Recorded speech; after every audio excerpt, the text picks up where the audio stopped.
प्रिय स्टूडेंट, मैं आज ट्रिग्नोमेट्री के कुछ फॉर्मूले आपको बनाना सिखा रहा हूँ। इस फॉर्मूले के द्वारा ही आप ट्रिग्नोमेट्री के सारे सवाल बड़े आसानी पूर्वक हल कर सकेंगे।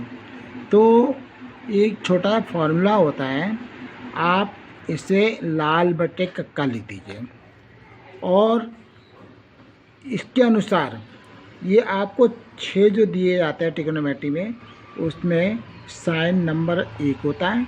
उसके बाद कॉस, टेन, कॉट, सेक, कॉसिक, इसको आप क्रम से याद करेंगे और क्रम से याद करेंगे तो ये वाला फॉर्मूला जो है लाल बटे कक्का इसमें लागू हो जाता है। कैसे होता है मैं आपको बताऊंगा। साइन थीटा, और ये किस में होता है? जो समकोण त्रिभुज में होता है। पहले समकोण त्रिभुज के बारे में बताऊंगा। समकोण त्रिभुज में एक कोण 90 का होता है और नीचे वाली जो भुजा होती है वो आधार होता है, और ये बड़ी वाली जो लंब खड़ी हुई भुजा वो लंब होती है, बाकी जो तिरछी भुजा वो कर्ण होती है। मतलब तिरछी भुजा जो कर्ण है वो हमेशा कर्ण ही रहती है और ये आपस में एक दूसरे से चेंज हो जाते हैं एंगल के अनुसार। वो बाद में बताऊंगा, अभी बता दूंगा थोड़ी देर बाद। पहले हम लेते हैं साइन थीटा। अब देखिए ये नंबर हमने डाल दिया 1 2 3 4 5 6, ऐसे डालना है नंबर को, ठीक है। और सबसे पहले हम साइन लेंगे। साइन थीटा बराबर क्या है? साइन में देख रहे हैं नंबर 1 है, एल मीन्स लंब और के मीन्स कर्ण, यानी हो गया लंब बटे कर्ण। सेकंड नंबर आता है कॉस का ही आता है सेकंड नंबर, ये तो आपको याद करने पड़ेंगे क्रम से। तो ए अपॉन के का मतलब हो रहा है आधार बटे कर्ण।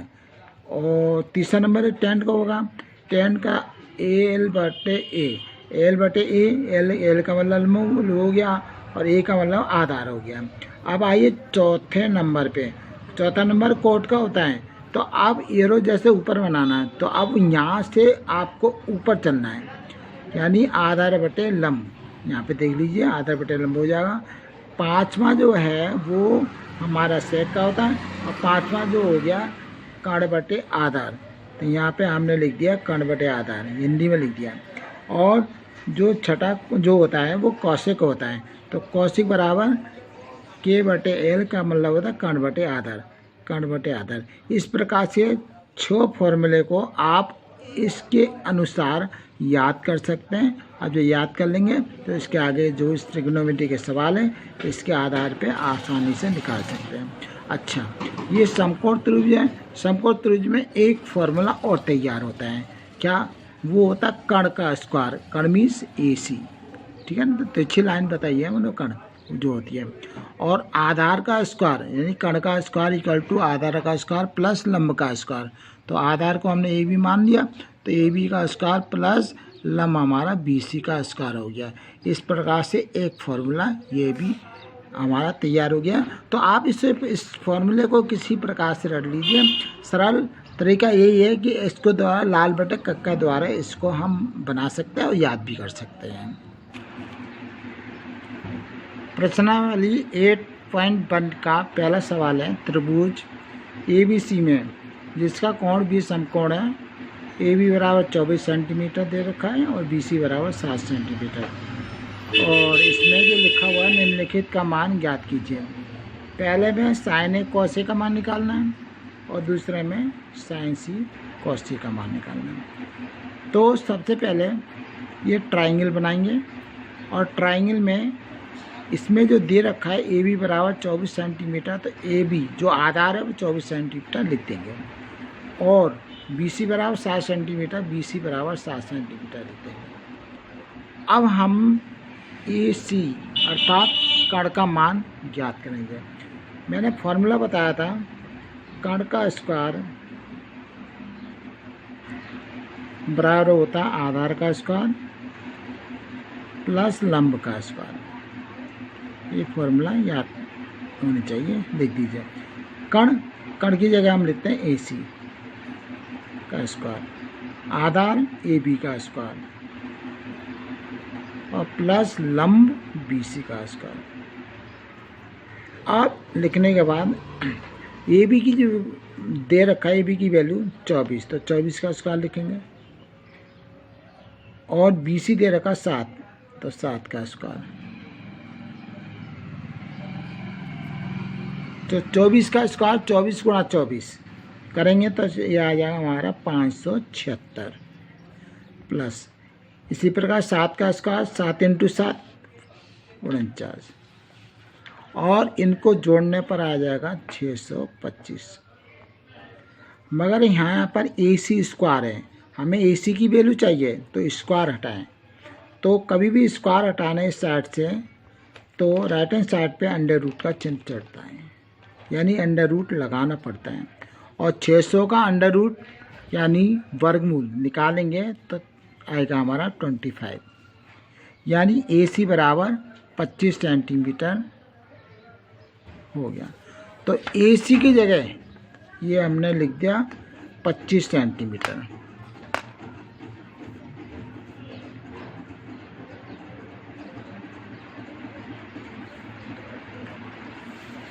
अब हमें निकालना साइन ए, तो लिखेंगे साइन ए।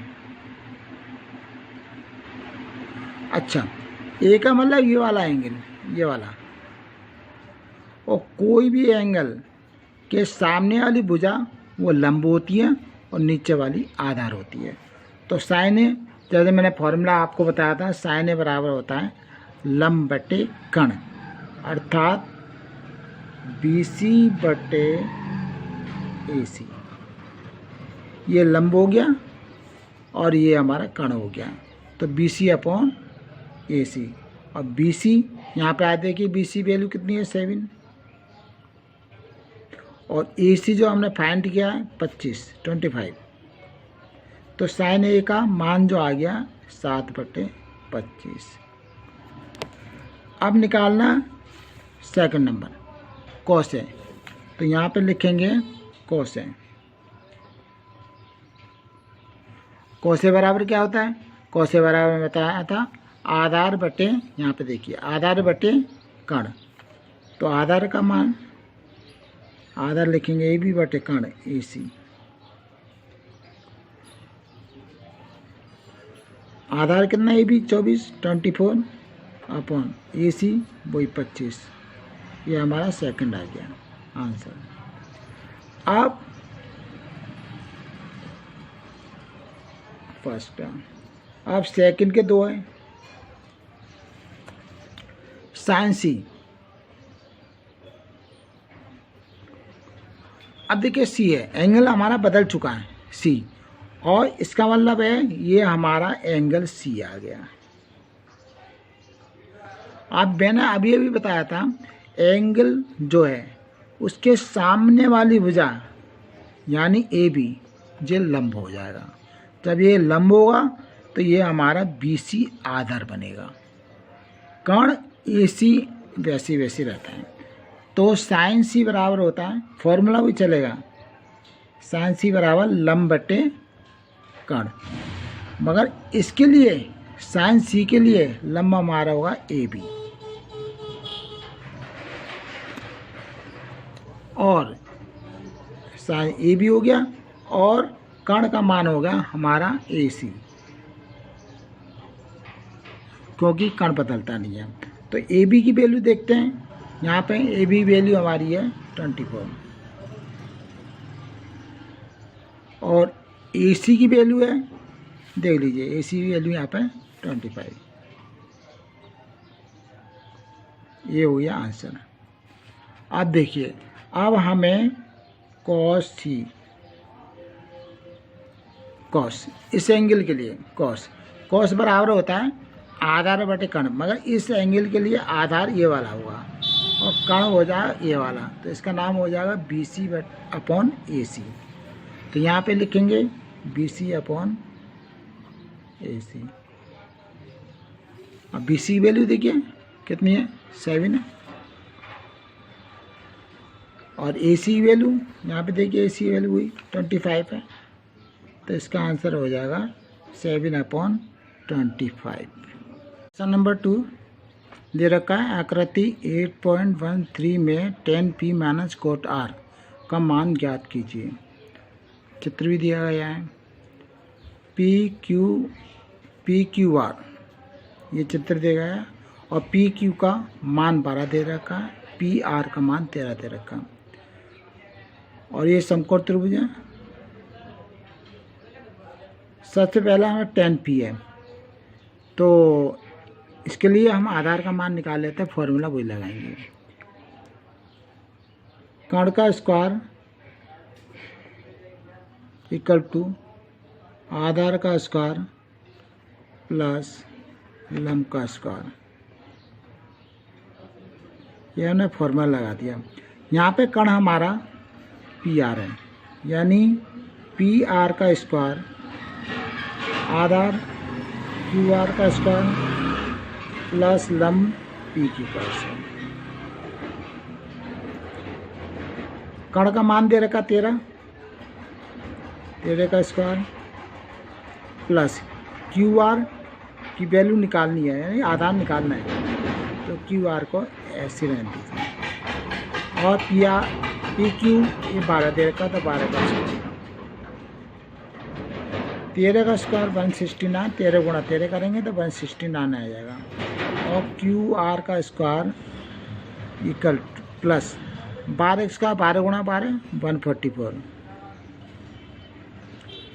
अब 144 144 को लेफ्ट हैंड साइड लाएंगे तो क्या होता है, कोई भी संख्या लेफ्ट से राइट और राइट से लेफ्ट जाने पर उसके चिन्ह बदल जाते हैं, प्लस का माइनस में, माइनस का प्लस में। तो ये प्लस का 144 है, अब लेफ्ट में आएगा तो ये आ जाएगा 169 minus 144 equal to QR square. इसका माइनस कर लीजिए तो ये बचा हमारा 25 इक्वल टू QR स्क्वायर।